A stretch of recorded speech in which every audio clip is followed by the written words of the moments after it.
I have something to say that is going to be unpopular and a little crazy, but flies in the face of what I think every hedge fund on the street is predicting right now. And it is a long-term prediction in the SPY. And spoiler alert, that's going to be my winner for this week. And explain to us why you think this is going to be the winner. Right now, it's trading in the low 500s, and I know you thought this was going to go to about $600 in the longer term, maybe by the end of the year, which is really only 6 months away. So that's still a pretty nice gain. You're talking about almost a 15% gain on that stock. Absolutely. I know it sounds crazy. And if we have it, I would love to throw up that chart of all of the hedge fund price targets across the entire street, because you'll see that the street high right now is 5,600. That's the highest that any of these hedge funds think that it's going to go. And there's quite a few of them making predictions. The street low is 4,100, and that's from JP Morgan's Marko Kolanovic, who very recently said, I don't see any reason to change our outlook.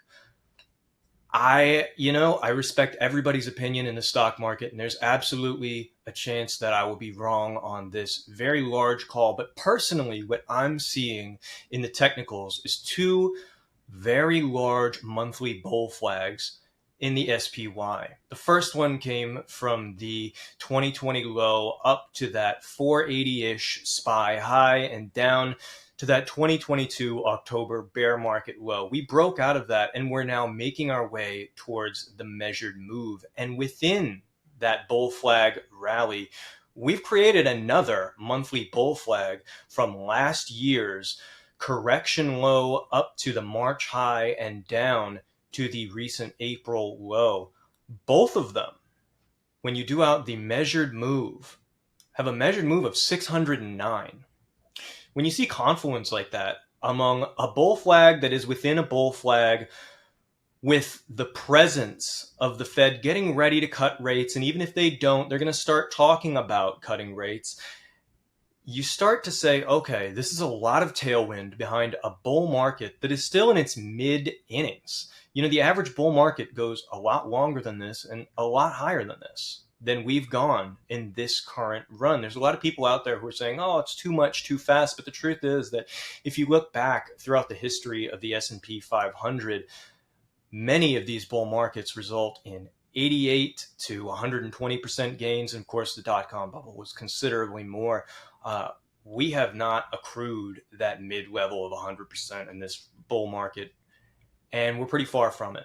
So I think we have a lot of upside to go here, particularly entering the summer months, particularly as we go into this FOMC, where they're going to have to just confront the fact that most of the inflation data that we're getting is pretty good. First couple weeks of July, they're pretty good too, usually.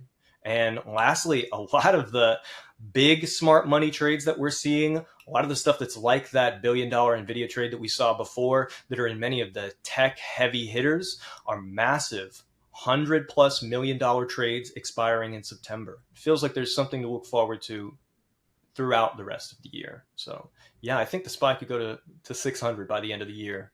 So given the fact that there's a ton of money sitting in $6 trillion sitting in money markets because interest rates are so high, you think that once interest rates start to come down, people kind of put that money to work back into the equities?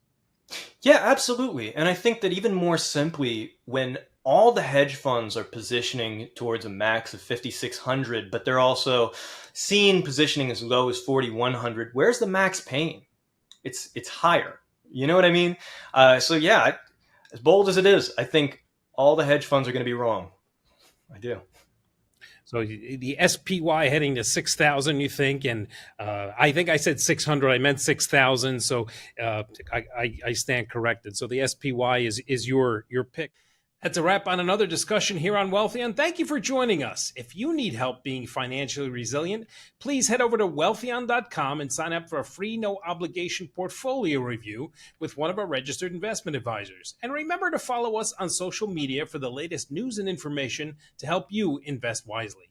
And if you could like and subscribe to the channel, we'd greatly appreciate it. Don't forget to hit the notification bell so you can find out when we post new videos to the channel.